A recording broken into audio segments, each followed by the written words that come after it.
મહત્વના જે સમાચાર મળી રહ્યા છે નજર કરી લે મહત્વના સમાચાર પર। સિયાલકોટ ખાતે આતંકી લોન્ચ પેડનો નાશ કરાયો છે। ભારતીય સેના જડબાતોડ જવાબ આપી રહી છે ત્યારે બીએસએફ દ્વારા લોન્ચ પેડ તબાહ કરી દેવાયો છે। આ સાથે 4 એર બેઝીસ પણ તબાહ કરવામાં આવે છે। પાકિસ્તાનના સિયાલકોટ ખાતે આતંકી લોન્ચ પેડ નાશ કરાયો છે। અહીંયાથી જે મહત્વના સમાચાર છે બીએસએફ દ્વારા લોન્ચ પેડ તબાહ કરી દેવામાં આવ્યો હોવાના સમાચાર મળી રહ્યા છે। ભારતીય સેના જડબાતોડ જવાબ આપી રહી છે। પાકિસ્તાન દ્વારા જે સતત હુમલાઓ થઈ રહ્યા છે ભારતના જે સરહદીય વિસ્તારો છે ત્યાં ત્યારે ભારત તરફથી પણ મક્કમ કાર્યવાહી થઈ રહી છે। બીએસએફ દ્વારા લોન્ચ પેડ તબાહ કરી દેવાયો છે।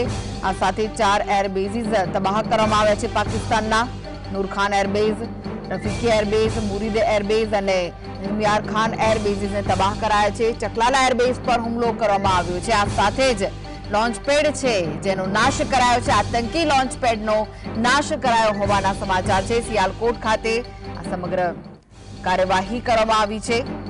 બીએસએફ દ્વારા આ લોન્ચ પેડ નાશ કરાયું છે। જમ્મુ કાશ્મીરમાં પાકિસ્તાની નાપાક હરકતો થઈ હતી અને તેને લઈને ભારત ઓપરેશન સિંદૂર ચલાવી રહ્યું છે। ત્યારે સતત 3 દિવસથી પાકિસ્તાન દ્વારા હુમલા થઈ રહ્યા છે। ભારતના જે સરહદી વિસ્તારો છે, સરહદી રાજ્યો, ગામડાઓ છે ત્યાં સતત હુમલા થઈ રહ્યા છે, ગોળીબાર થઈ રહ્યા છે, મિસાઇલો ત્યાંથી જે ભારતીય વિસ્તારો છે ત્યાં મિસાઇલોનો મારો કરવામાં આવી રહ્યો છે। ડ્રોન દ્વારા પણ હુમલો થઈ રહ્યો છે ત્યારે ભારતીય સેના પણ આ સમગ્ર જે કાર્યવાહી પાકિસ્તાન તરફથી થઈ રહી છે તેનો જડબાતોડ જવાબ આપતી જોવા મળી રહી છે। બીએસએફ દ્વારા લોન્ચ પેડ તબાહ કરી દેવામાં આવ્યું છે। આ સાથે જ સેના છે તે વિડીયો પણ જારી કરતી હોય છે અને વિડીયોમાં પણ જોઈ શકાય છે કે કેવી રીતે ભારતીય સેના દ્વારા કાર્યવાહી કરવામાં આવે છે। અનેક ડ્રોન તેમના ભારતીય સેનાએ તોડી પાડ્યા છે। ત્યારે જે સમાચારો હાલમાં મળી રહ્યા છે આતંકી લોન્ચ પેડ હતું તેને તોડી પડાયું છે।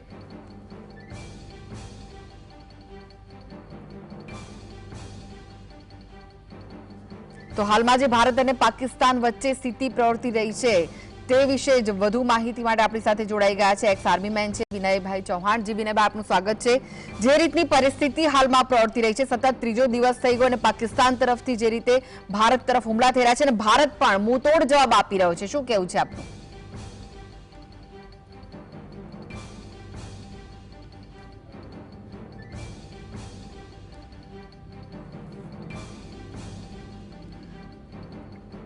લાગે છે કે તેમની સાથેનો સંપર્ક નથી થયો। તો સિયાલકોટમાં બીએસએફ દ્વારા લોન્ચ પેડ તબાહ કરી દેવામાં આવ્યો હોવાના સમાચાર છે। જે સતત હુમલાઓ થઈ રહ્યા છે પાકિસ્તાન તરફથી ત્યારે જે પાકિસ્તાન છે તેણે પોતાના જે કેટલાક એરબેઝ છે તે બંધ નથી કર્યા। તે સામાન્ય નાગરિકોનો સહારો લઈને ભારતીય જે સેના છે જે રીતના મહત્વના સમાચાર બીએસએફ દ્વારા લોન્ચ પેડ આતંકી લોન્ચ પેડનો નાશ કરવામાં આવ્યો છે। તો અનેક જગ્યાએ પાકિસ્તાન દ્વારા સતત હુમલા થયા છે। જમ્મુ કાશ્મીરમાં સતત ફાયરિંગ ચાલુ છે। ગુજરાત હોય, રાજસ્થાન હોય કે પછી પંજાબ હોય, 5 રાજ્યો પર હુમલા થઈ રહ્યા છે પાકિસ્તાન તરફથી ત્યારે ભારતીય સેના પણ તેનો જડબાતોડ જવાબ આપી રહી છે। 20 જગ્યા ઉપર રાત્રે 8:30 વાગ્યાથી જ હુમલા થયા છે। તે કુપવાડા હોય, બારામુલ્લા, પૂંછ, જમ્મુ, ગુરદાસપુર સાથે જ શ્રીનગરમાં, પઠાનકોટ, અમૃતસર, ભટિંડા, પોખરણ, જેસલમેર, બાડમેર, કચ્છ, અવંતીપુરા, પુલવામા, અખનૂર અને ઉધમપુરમાં પણ સતત હુમલા પાકિસ્તાન દ્વારા થઈ રહ્યા છે।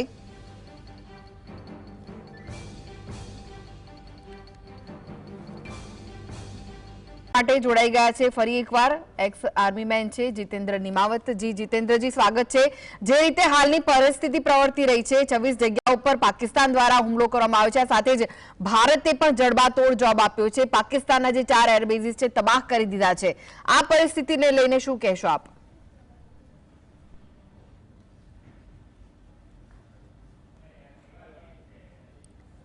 જી, આપના સુધી અવાજ આવી રહ્યો છે? આવે છે જી આવે છે તમને અવાજ? હાલની જે પરિસ્થિતિ છે તેને લઈને શું કહેવું છે આપનું, જ્યારે પાકિસ્તાને ભારતની 26 જગ્યાઓ પર હુમલો કર્યો છે અને ભારતે પણ 4 એર બેઝિસ પર હુમલો કર્યો છે પાકિસ્તાનના? હેલો જી જીતેન્દ્રજી, અવાજ આવે છે આપને? હેલો જીતેન્દ્રજી, આપને અવાજ આવી રહ્યો છે મારો? હા આવે છે. જી, મારો પ્રશ્ન એ છે કે હાલની પરિસ્થિતિને લઈને શું કહેવું છે, કારણ કે સતત હુમલા પાકિસ્તાન તરફથી ચાલુ છે, ભારત પણ જવાબ આપી રહ્યું છે, ત્યારે જી હાલ આપણે જોઈ રહ્યા છીએ એ રીતે પાકિસ્તાન વારંવાર એ અવરચંડાઈ જે કરી અને આપણે 2 દિવસ થયા 2 રાતે મિસાઇલ હુમલો, ડ્રોનથી હુમલો એ કરવામાં આવી રહ્યું છે. ભારત પણ એનો વળતો જવાબ ખૂબ સરસ રીતે આપી રહ્યો છે અને પાકિસ્તાનના કોઈ પણ મનસુબા કામયાબ થવા નથી દેતા. અને ભારત આપણે કહીએ તો એમની તૈયારીના ભાગરૂપે એક કહેવાય કે હજુ કોઈ યુદ્ધ ચાલુ નથી થયું અને ઓપરેશન સિંદૂર, એ ઓપરેશન સિંદૂર પણ હજુ આપણું ચાલુ છે. યુદ્ધની પહેલા જો પાકિસ્તાન આવી રીતે બેકફૂટ ઉપર જતું રહેતું હોય તો આપણે જોઈ શકીએ છીએ કે પાકિસ્તાનની કોઈ તૈયારી નથી અને પાકિસ્તાન અત્યારે એકદમ બેકફૂટ ઉપર જતું રહ્યું છે.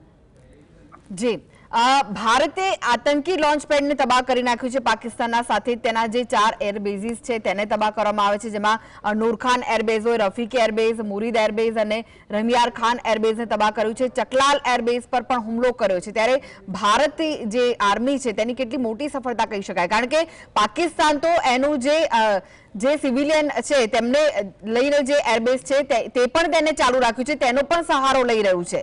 કાલે જે પ્રેસ કોન્ફરન્સ થઈ હતી તેમાં એવું કહેવામાં આવ્યું કે જે નાગરિકો માટે વિમાનો ઉડે છે તે પણ હજુ ચાલુ છે, તે તેને બંધ નથી કર્યા.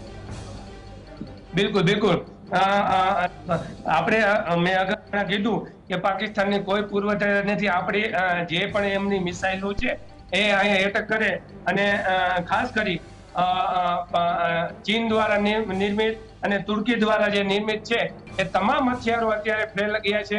એક આપણા માટે પણ એક પોઝિટિવ મેસેજ છે. ગઈકાલે આપણે જોયું પરમ દિવસે કે પાકિસ્તાનના જે વિમાન છે એ વિમાન ફાઇટર જેટ પણ તોડી પાડ્યું છે અને એ આપણા માટે ખૂબ સારા સમાચાર છે. એમના એક પાયલોટ છે, એ પાયલોટ જિંદા આપણે પકડી પાડ્યા છે. અને પાકિસ્તાન એકદમ મતલબ કહેવાય કે તૈયારી વગર આપણા જેટલી પણ મિસાઇલ છે એ ટાર્ગેટ ઉપર સટીક એકદમ ટાર્ગેટ ઉપર ફાયર કરે છે અને એના જે પણ કહેવાય કે આપણે પેલા એમને એર ડિફેન્સ સિસ્ટમ ઉપર આપણે હુમલો કર્યો છે.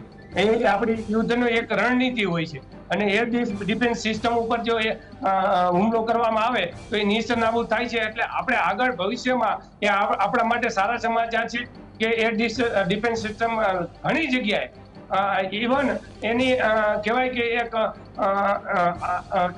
ઇમરજન્સી જે અલાર્મ સિસ્ટમ છે એડવાન્સ, એને પણ આપણે નષ્ટ કરી દેવામાં આવી છે. એટલે પાકિસ્તાન અત્યારે કોઈ પણ જગ્યાએ આપણા સાથે પહોંચી વળે એમ નથી.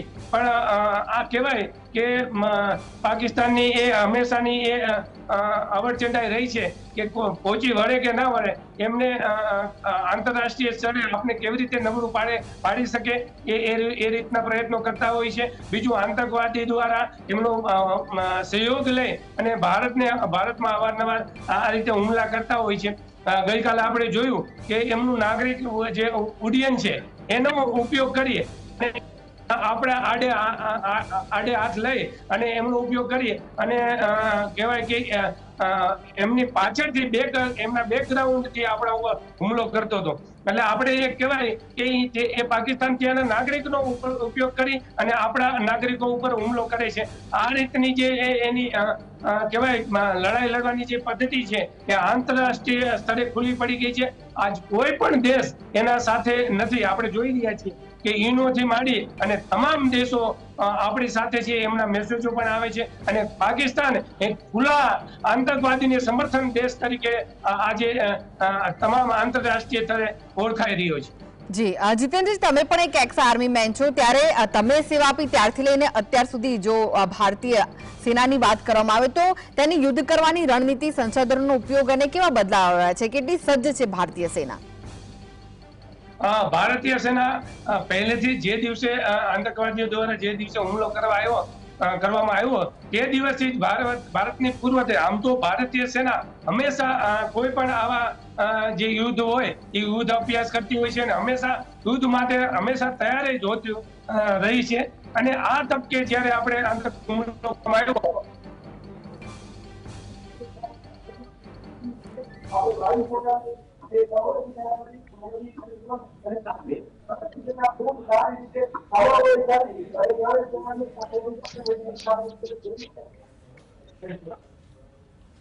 જી જી જી આભાર જીએસટીવી સાથે વાતચીત કરવા માટે।